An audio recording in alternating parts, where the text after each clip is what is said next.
Hey everybody, it's Jake Mace, the vegan athlete, and I'm back here with Paul Holderman, the pond gnome. And we're here at another one of your amazing pond projects. And this one is a pond. It is. It's got fish in it. Koi fish. Yep. And it looks like, this looks beautiful, artistic. It looks like it's a living, breathing thing. And if you look behind us over here, that's what most ponds look like in Phoenix when they're not done correctly. It's a matter of goals. If you want a sterile body of water that's just about showing moving water, I guess that's the way to go. Chlorinate it and all that. But it looks fake, and this one looks alive.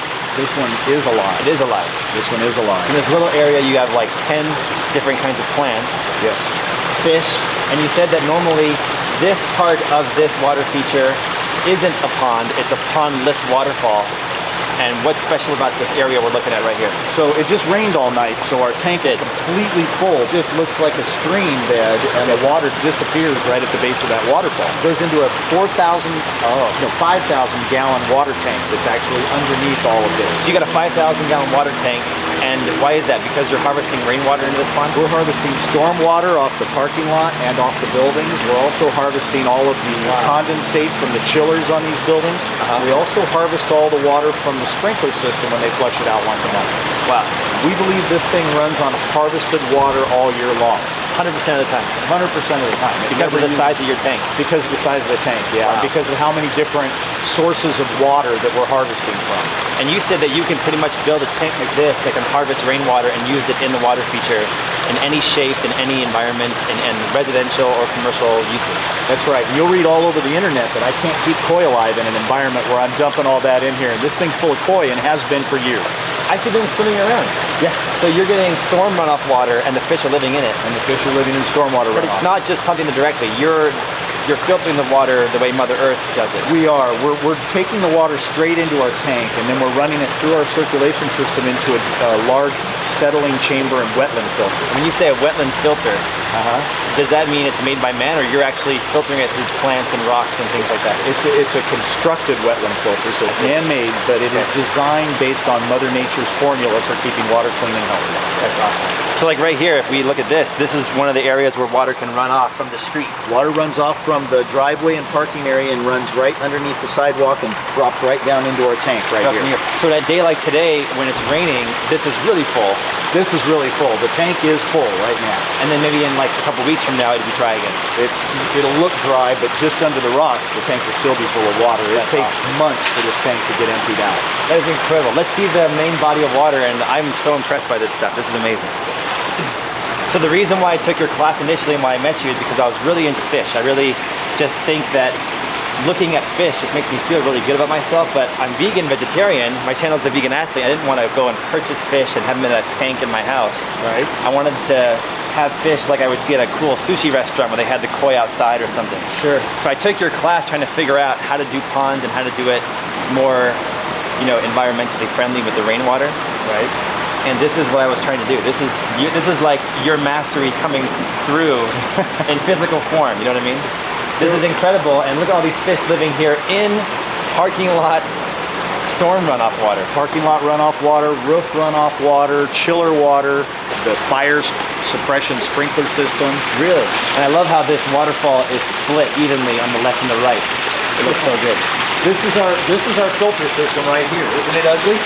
No, it looks perfect. So this is how we're filtering the water. This is actually a 4-foot deep chamber. It's got a velocity reduction chamber in it that settles solids out to the floor that can be cleaned out from periodically. Wow. And then the water from that settling chamber comes up through about 15 inches of river cobble and plant roots. And the zooplankton that lives within that river cobble and the plant roots scrub the water clean and return it to the water healthy for the fish. So do you ever have to get in there and clean these filters? Yes, we do. Once a year. How do you access it? Right from the top. Oh, you do? The inside, there's actually, if you look real close, you can see a lid. Okay, I see it. That's a settling chamber access. That is a chimney that goes down to the lowest point within the filter. Okay. All the sediment and stuff in the water settles out at the base of that chimney. We reach in there and vacuum that out with a big wet dry vac. Wow. And then we clean plants out of it and keep the plants thinned and trimmed and remove plants from time to time. If we didn't remove plants from time to time, this would become a big potted plant. It's overgrown. Yeah. So we have to keep the plants out of here and keep the center area open so water can flow through it. And you have all the gambusia mosquito-eating fish in there. Gambusia are once you put them in any body of water, anything connected to them, the gambusia go to. So I started with 10, and now I have 1,000. yeah, At least 1,000. that means there's plenty of food for them because they're self-balancing. There are only as many of them as there is food available in the water.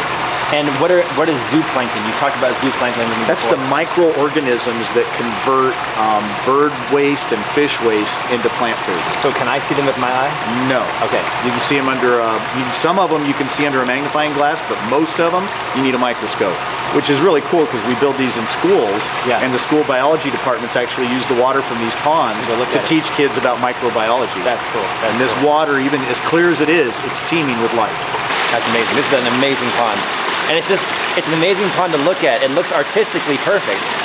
It looks like Mother Nature. Like I want to jump in, but then the fact that it uses all that recycled rainwater off parking lots and structures is you read around all over the internet, it says you cannot do this. Yeah. So, amazing.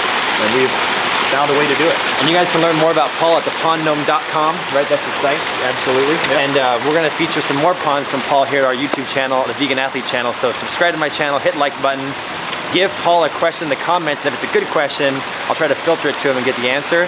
And if you guys want to get a water feature that's as epic and amazing as this in your place, go to the thepondgnome.com website and check out Paul's stuff. Thanks. They like this one so much we actually have to